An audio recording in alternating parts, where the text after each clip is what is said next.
What's going on, guys? My name is Steve. Thank you for stopping by my channel. I'm just an American guy on a journey to discover my British and Irish ancestry. Today, we're going to be reacting to Steeplejack Fred Dibnah takes down a massive chimney brick by brick.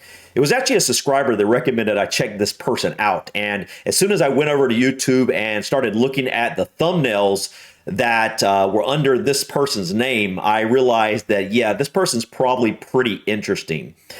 At first, I didn't even know what a steeplejack was. I've never heard of a steeplejack before, but I went to look up what that meant, and it basically means someone who climbs or builds very tall structures, such as steeples, and also does maintenance on those structures as well. So this is a person who is obviously probably not scared of heights and probably going to be doing some pretty crazy stuff. And the fact that this video here is going to be Fred Dibnah, I believe that's how you pronounce his name. Please let me know in the comments if I'm pronouncing that correctly. Dibnah.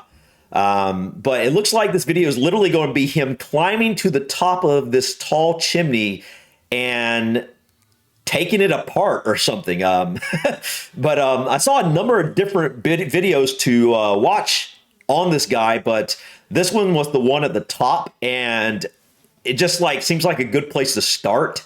Anybody who knows me well knows that I actually enjoy seeing people climb, like rock climb and stuff like that. So this is probably going to be really interesting to me, just the climbing aspect alone, let alone, you know, not even including the fact that he's actually doing some kind of maintenance on this big structure and climbing something that's, you know, like a chimney in this case. But yeah, guys, I'm not going to ramble anymore. Let's go ahead and check out Fred Dibnah and how he's taking down a massive chimney brick by brick.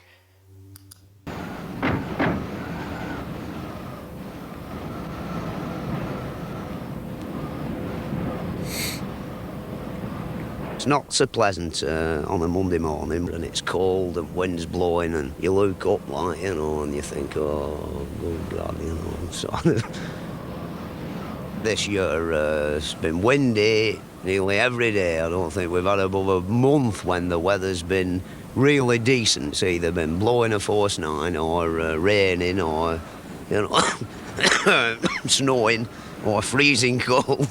So you suffer.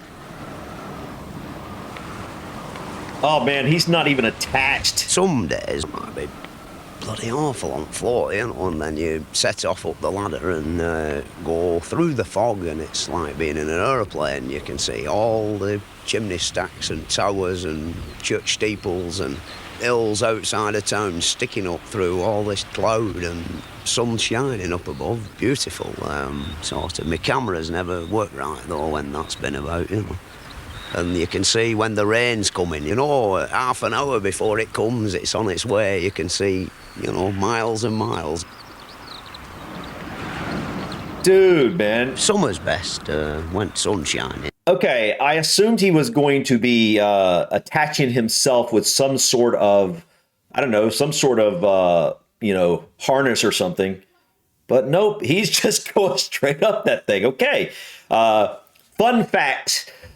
I actually have a fear of heights, but I've always loved heights, kind of watching people do it. I've toyed around with doing a little bit of cliff climbing back where I'm from.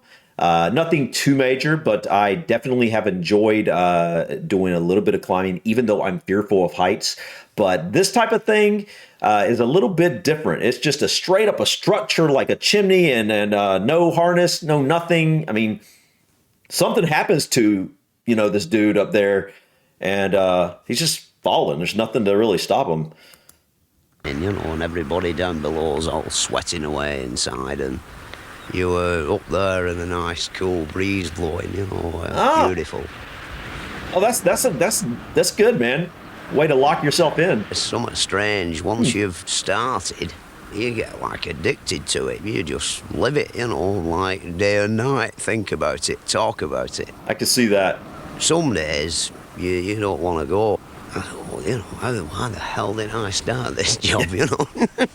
But once you've got cracking like it, well, I always feel that You know, when I'm really putting big pile of stagings up round top of a chimney, you know, like when I've got it all up, you know, it's a work of art, you know, a masterpiece.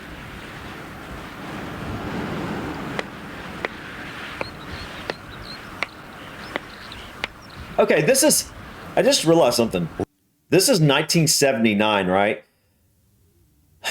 Okay, I guess they can get close up on him, but like he must have a mic or something on him because there's no way this camera from way down here can pick up his footsteps on that ladder. So I don't know.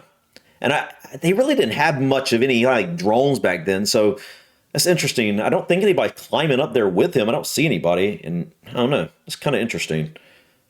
But I love how he said this is like a work of art. I love that. You know, it's like when people, that just shows how much he really cared about his job and how seriously he took it because, you know, to call what you're doing a work of art, and it kind of is, honestly, when you really look at it. I mean, that's impressive. I mean, I'm sitting here looking like that. I have no idea how I'd go up there and do that. But yeah, let's continue. This particular job, I've got the contract for £7,000 to knock it down a brick at once, right down to the bottom. £7,000 in 1979. When I first came to look, bitter cold morning, the wind howling down off the mountains, you know, and I thought, ugh, you know. Wait, do I have that right? How come they always send for me in the middle of winter? Anyway, I'd have told the powers that be, like, you know, that I want £7,000, you see. And I didn't think I'd get the job, you know. Anyway, it turned out that they honoured me with giving it me, which means that the other fellas wanted a hell of a lot more, you know. Oh, he is going to... Oh, man. Oh. Is he going to climb up over that way? I guess he has to, kind of. The reason for the price were I didn't really want the job. Like, if it had been a repair job. Okay. I get... Did he single-handedly put this... what do you call it? Oh, man. I'm a lost for words. This... if I wasn't trying to know what this is called. Anyway, did he put this structure up here? I guess he did, because that's what he was talking about, was like a work of art. So he hauled up, maybe he pulled it up, maybe he climbed up and then had someone down below putting stuff on ropes for him and he pulled it up or something. Because that's crazy, man, that pulling all that stuff up. And let's see, 7,000 pounds in 1979. So we're talking 44 years ago this year. What? That's quite a bit, but he's up there having to... I wonder how long this took him. Because if I'm not mistaken, he's literally going to be removing these bricks. I don't know. We'll see. Which, you know, on average takes, what, a month, 5 weeks. It's not so bad, but when it comes into months and months, you see, it's a bit different. Furthermore, when there's only like one of you, man, and such a gigantic pile of bricks, you know, you've got to have a stout heart to take it on your own. Oh my goodness. Yeah. You serious? The Briar here, there's like too many buildings, you know, to drop the thing, like, or blow it up, as some people do. The chairman of Court Halls won't let it be blown up, so I've got to knock it down a brick at once. Dude. He's lit... What? I kind of... It don't do to think about how long it's going to take you, you know. You just got to keep bashing some off. Oh, I've been here too long already, you know, about 3 months and done now, which in my eyes I'm quite disgusted, but the weather's been outrageous, you know, and now we're in with a chance to get something done. Like, we've got everything working according to how it should do, like the chute at the bottom is working well, which you can have a lot of trouble with them if you don't get the plates quite right. They keep getting bunged up and you're forevermore waiting for the bloke at the bottom to clear out the bricks, and you've got to make sure he's out the way, because if you drop one down and it comes shooting out and hits him up back at neck, he's dead. Okay. On the top, like on your own, you get a bit lonely, like, you know. Nobody, only the birds about, and occasionally I have a friend who comes round to see me, like, you know, and he has a shin up and we have a bit of a chat, like. Okay, I really didn't technically, when I saw this title, I didn't literally think this guy was single-handedly going to be starting at the top of this, I don't know how tall this chimney is, but like this extremely tall chimney, and is literally going to be up there with a hammer and chisel and literally brick by brick, like the title says. I literally didn't think that's really what was going to happen, but this guy is literally going up here for months, single-handedly taking down a chimney brick by brick. That's crazy. What? Okay.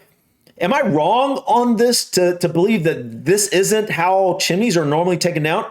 Aren't they like demolished, just like you would see most buildings, old buildings being demolished, like with, I don't know, dynamite or something? Maybe this is how I guess this is how they used to do it in the old days. I don't know. Maybe they still do it like this. I don't know, but this is wild, man. Wow. It must do something, you know.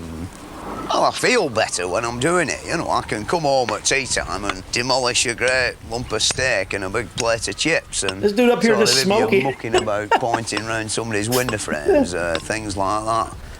Bloody fed up, you know. I'm like, no exciting going on, you know. Nothing to battle with.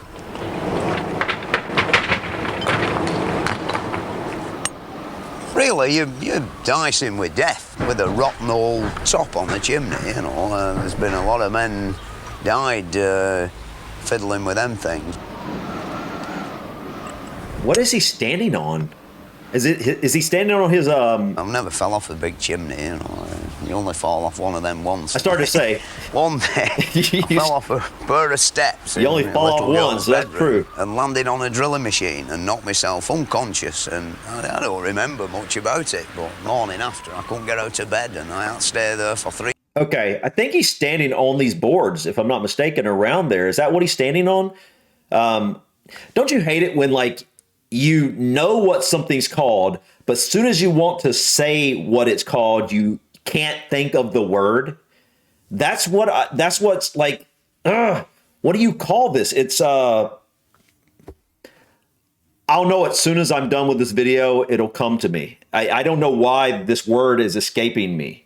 But anyways, it doesn't really matter. But this is crazy, man. This is crazy. 3 weeks, all through falling off a pair of steps.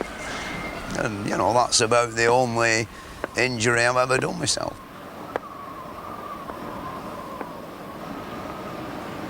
Donald, my labourer down there, he's like a very important man, you see. You've got to have a man who has got a reasonable amount in grey matter. Like here, this noise of these fans going, it's impossible to shout 200 feet. Like, there's no way you can converse with each other. It more or less runs by more or less habit.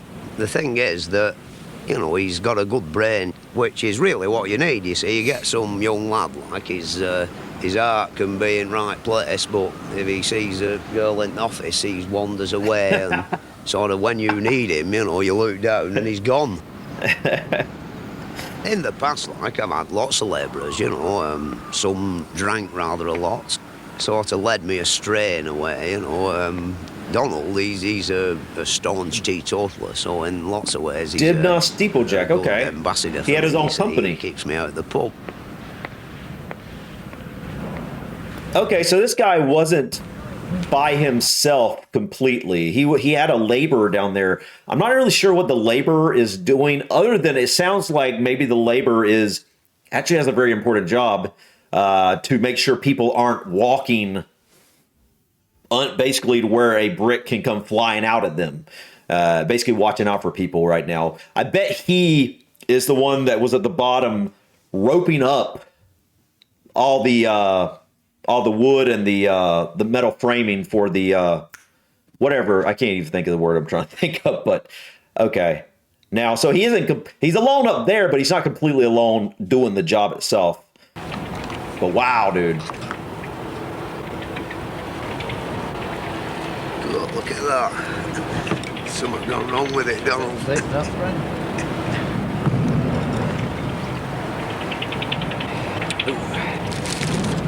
Oh, bricks are coming out at all, all right, aren't they?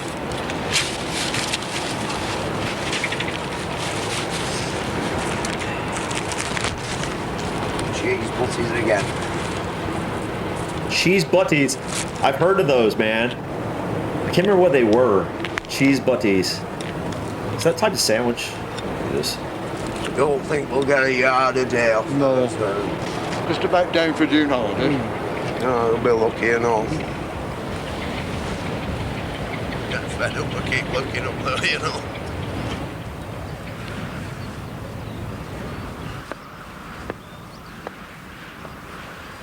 Well, more steeplejacks I know, people come and say, you're always drunk when he went up, like, you know, sort of.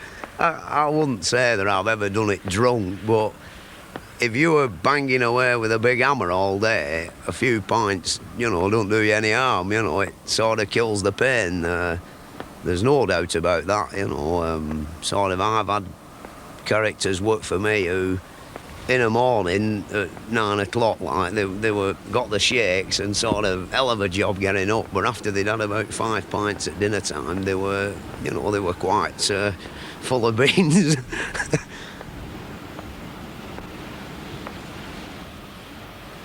In 20 years, I've only ever had 2 calamities. One where a load of brick fell on top of a blacksmith shop and completely demolished it. And I thought, this is the end of my steeplejacking career. I can laugh now, but I didn't then, you know. When I come down, I was shaking all over, you know, in the pub for a pint. But Mr. Courtall decided that what I'd wrecked weren't worth keeping anyway, so there were only a very small claim off the insurance people, you see. And then on another occasion, we put rather a big dinge in top of... I just realized, like, so did he put this ladder up? Probably not. Well, I don't know. It looks newer than the chimney seems to probably have been, but I don't know. That's interesting. I saw other videos of his that said ladder in the chimney, so I'm guessing I'm going to have to watch some of those other videos. A brand new motor car that were parked up really with inside my piece of rope. That I'm trying to see what he's standing on. Exactly. It weren't really my fault, you see. I picked 2 bricks up and the wind took he's off on. a Okay, nice yeah, he's on his of an inch thick bed of pretty stiff what do you call mortar, it? which went like an auto gyro on the wind. Can't think of that word. And, you know, right over there about 100 yards and bush straight on top of his new car, you see. So he wanted a new roof on his brand new Volvo.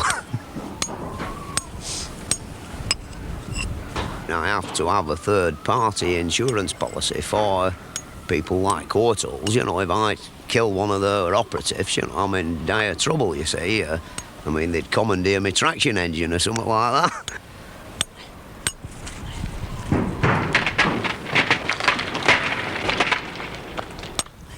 Insurance men and me don't mix, you know. I mean, the thing is that I don't intend dying, you know. It's a bit like being a motor car racer or this fella who jumps over cliffs on his motorbike. Dude!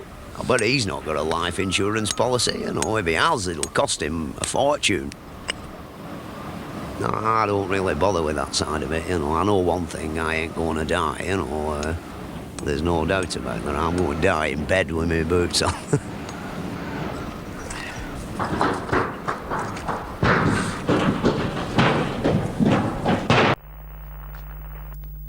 That was wild, guys.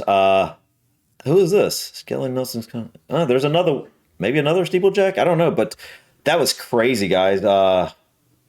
Look at this guy, man. He literally got up here and was bending, like, no harness or anything. That takes a special type of person, a special type of personality to be able to have the nerves to do something like that. It really does.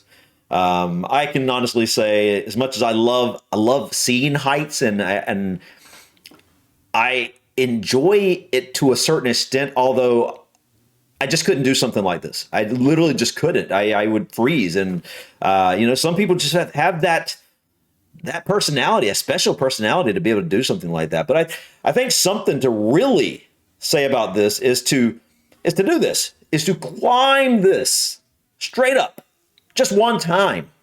That takes quite a bit of fitness, right? You have to have some hardcore cardiovascular fitness to be able to just go right up this thing.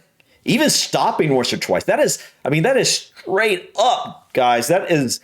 He did it multiple times in a day. And then you're just hammering away at this old mortar with this chisel and hammer and just handling. The bricks themselves probably aren't that heavy, right? But like when you are just over and over again whacking away at this hammer and these bricks and just, man, that takes some strength, that takes some fitness. I'm impressed. This guy, man, special type of person right here. But guys, this was really interesting. I really like this. I always love unique. I don't even know how you describe this. Just a unique people and unique jobs and things like this. And like, I've never really even heard of, up until now, I've never heard of the word steeplejack. I mean, steeplejack, jack generally means like a trade or something like that. And steeple, so it makes sense what it is. But I just never heard of it. And I don't understand, like, I know you guys, well, when I think of the UK, for some reason, I think of like people actually physically going in and cleaning chimneys and things like that. Maybe that's because I've seen Mary Poppins back in the day or something like that. But I don't know. I don't even know about chimney cleaners or steeplejacks or any of these types of jobs in the U.S. They may exist, but I've just never seen them before. But I don't know what that is. Is this something unique to the UK? It can't be, but maybe it is. I don't know. But anyways, guys, I thought this was really interesting. Thank you so much for stopping by. Please click that like button. Feel free to drop your comments or suggestions about this video or others. Please let me know in the comments if you have other kind of similar type videos that you think I'd like checking out, whether it's about other steeplejack videos or other type of unique, job videos out of the UK or Ireland or, anything like that. I love videos like this. So I think you get the vibe I'm talking about here. But yeah, guys, thank you so much. Please hit that subscribe button to continue to join me on my journey to discover my British and Irish ancestry. Until next time, guys, peace.